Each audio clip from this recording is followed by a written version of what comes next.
Ner malaken yam biya kamal kanur online TV channel and mandu nisham kwasnya ka bana jome bana jelinkel. Ray ler kam bana ling rany mishalat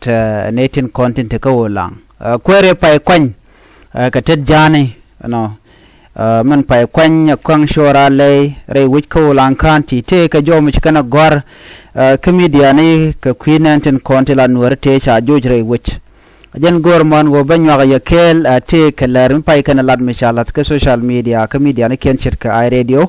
ken yam che jogo no nane media ne dialati kan media ne tin kon te juba la rudian kelu la kana lana kainya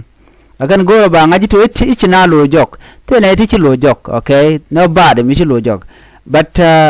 kono yalla de mandana lat kene atela mi ba atin den mi tembo atin ba jo ad yo ne ka kore jena dana gore de to gene mene anyong man bana ngach Dr. Riek Machar kana wudi shal ka mekir me yadi telekamal. There's no peace right now in 2010 peace agreement de kulalat la revitalized peace right now it's a collapse chajalat so ko kujamo bana roine ko lat ko rodin te de mal no te den wer jago buga te kamal kene de ti banje kula ladare ler kaname okay kenyam chana right manana to commissioner of Ulang County ka penal state chela do ne chine ti chop ke kin mi sha 1000 is ne ti kin shi ka rodi rit shi ka benchang shi ka lunjok gwaze da ne shi rodin tawtun be kwen ga to English. The commissioner of Ulang County in Apnal State say thousands of people are returning to their homes after hiding for 2 months due to fighting. Ajani chene ti kine when yam churodian chika lunjok rewiko Ulang ka korge me churodian barka kwikur ajani chika lunjok wade dana churodian tawten lo taw nanero. Major General Justin Nial ajaram dan na larajamo chela lewana ajane security situation now chagwalung telekor mitere wika Ulang ajane ba kwan ba chaja to ko mongon kaje alo non ka kwan akuma Uganda enono nan ka kwere wika Ulang akene antamane de kona chichop enono lo kwan je kana ba ajane antam murai kona ajane tare wika Ulang kanti jalla ne rere akelu choko Ulang town so tako Ulang County tema ajani term la riek ajana I am now touring Ulang County including Ulang town. The situation is calm, there are no threat, many people have returned to collect food, he said. Ajani chine itu wanti ko ben ko bi ko kwan bukana bogor 1,000 people tichi chobre wi ko Ulang ja jo mo cha jakwen chenyo wala na gwasa me enu ane diala klunjok lonya jok so enwa jeme Tuoka korga medane che South Sudan People Defense Force SSPDF chikan Ulang chikan kef me kana kef ko jejen bora la Nuer waya mi militia ko kor pen dangre techiwa enono gwade chi kormdi che tuok General ni al chelaro nene jana kwan chaje ngun ka korni dangro tin paiwa warga gwarga je wale so gwarga je wale jan kwala goro no nywaga je ke yekelona. And then mitem book comment yo gole be comment ping wadamo General Nial jana kwan chaja ngun ko konin dangroten paiwa anyok ne to wan chiglu njoko tere wich ko Ulang ka kam ga ka kwanten kon tin la emergency supplies kam ga ke ne to content ko Ulang tin pai banda wich ne ri chop ke kini chiga loch dore ken ka joran dikan lat ajana tama security situation is calm chi situation chagwa ajani Ulang S7 tama enra andere ben rey wich ne enra mo chi do to chiro to yir chiro to ni ajana tama ne dial to luinke jok he added that better security has made it safe for people who were hiding near the river to return home enona dulo chelaro nena ajana chiga ni no dial go toni ajana right now report and quality mto media ajana wuri shalga me General Nial ajana luna da wujba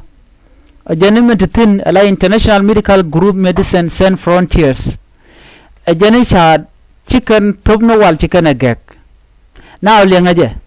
Medical Sans Frontiers cha agek rewi ko Ulang telewel ano ala wala ko la kam gana telega dawich ko Ulang ajana ramone ajani International Medical Group Medicine Sans Frontiers MSF chike jere which chikaneze facilities gwadana lana mo ka waltin chikane gek alo tamare wiko lang tela mishala dol wal chikan dol walin chikane gek chikan kwak dial chikan kadang ano wa ichil odien je ka korga me shawal cha kamrar cha ka wuch re wiko lang ka kwiko re dana chitwok no ka kane wale cha nang kane yuri shop ke kin to kudang de gudin DH euros 135,000 euros te cha nang cha ka weekend kan waltoni today te ka petong wan kana shi jen MSF chikana shugoron biga jere which ko lang no so antemura na murai ko na shakula da wonene jene ulang ke nasar ke mayut counties kana tele wel muje kana tama no telewal muje kana ka jen ku kore da na to kam SSPDF kana Y Army ne ga paido ke dan kana nasir antud Nuer Y Army tin ka kore me chikan general majudak chikan na ka je ka chika UN evacuation mission chikan ka joy ka jere we kana nasir ka kuja mo cha chugur no ba ka ga ka tidiality no ka chalaro ne udishal ka cabinet minister Martini Lalumoro janisha dinir chop ko kudangwan sha kanak re koredan me kap ke wujen shal ke wi yara diu Nuer Y Army re wujen winami cha jo mo cha jokwen janen tama telema shale wel re wujen gudame no me jak kon ko bana ratin na me gwaye kwana je break down shala ro ne shinetiki ni chike chubre wuch mimo when no kon ka truth bana jigano telene ti chobre which tel ramiatin according to information and ana chano ki report dan chano teramia de which okay teleran of course look de jenung de look der tin ko ajan bo dana deb kan nuere la ka deb ko nuere kemet no miteram chudi o jegane tin kontila watkin chu teram chu de which right now right corner teleran another thing we no banawutin ka jeno tele dul walten dong charan mo ka joy bi wal bi jengne ka sha MSF ta ja gak tele MSF ya de which ka ulang right now right corner so tele well me there ana mat kemni ka malaria kemni ka typhoid kemni ka cholera tele mishwale well me there ana mat so me jak ulang ko CSF antama ka jan gwasame